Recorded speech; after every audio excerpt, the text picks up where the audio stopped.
Nama saya Syahrani Aulia dengan NIM 230402036, yang dimana saya akan menjelaskan tentang siklus sulfur yang dimana melibatkan atmosfer, mikroba, dan sedimen.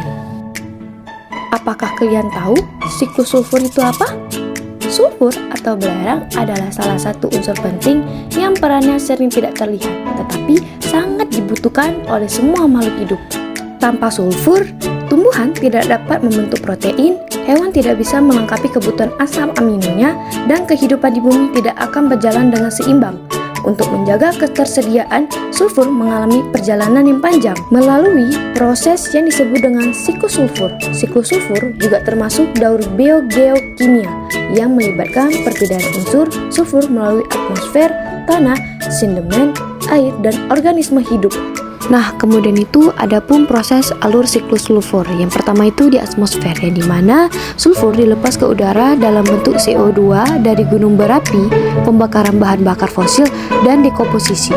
Kemudian di atmosfer, CO2 bereaksi dengan oksigen dan air menjadi H2SO4 atau bisa disebut dengan asam sulfat yang turun ke tanah melalui hujan.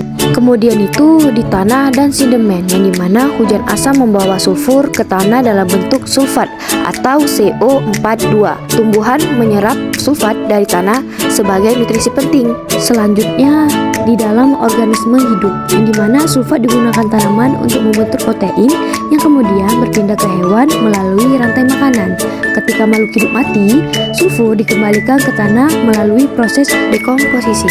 Kemudian itu proses alur siklus sulfur bisa melalui mikroba. Yang pertama itu bakteri pereduksi sulfur mengubah sulfat menjadi sulfida atau H2S. Yang kedua itu bisa pada bakteri pengoksidasi sulfur mengubah H2S menjadi SO42, mengembalikan sulfur ke bentuk yang dapat digunakan tumbuhan.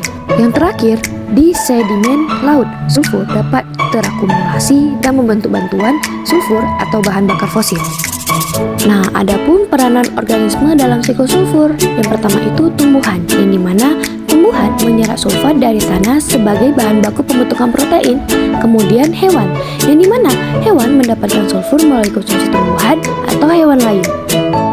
Adapun mikroorganisme yang berperan dalam siklus sulfur, yang pertama itu bakteri pereduksi sulfat, yang dimana menggunakan sulfat sebagai akseptor elektron dalam respirasi anaerobik, mengubahnya menjadi H2S. Kemudian bakteri pengoksidasi sulfur, yang dimana menggunakan H2S sebagai sumber energi utama atau kemosintesis. Pengoksidasinya kembali menjadi unsur sulfur atau sulfat. Kemudian itu yang terakhir dekomposisi atau bakteri dan jamur, yang dimana memecah bahan organik mati, melepaskan sulfur organik sebagai H2S dan sulfat melalui mineralisasi. Selanjutnya, adapun kepentingan daur biokimia terhadap tumbuhan. Daur biokimia sulfur sangat penting bagi kehidupan tumbuhan dan ekosistem secara keseluruhan. Kepentingan daur biokimia terhadap tumbuhan itu yang pertama sebagai komponen penting tumbuhan, yang kedua sintesis nyawa vital, yang ketiga struktur dan fungsi, yang keempat ketahanan terhadap stres, kemudian itu yang terakhir ketersediaan nutrien. Baik, sekian dari materi yang dapat saya sampaikan. Lebih dan kurang saya mohon maaf. Assalamualaikum warahmatullahi wabarakatuh.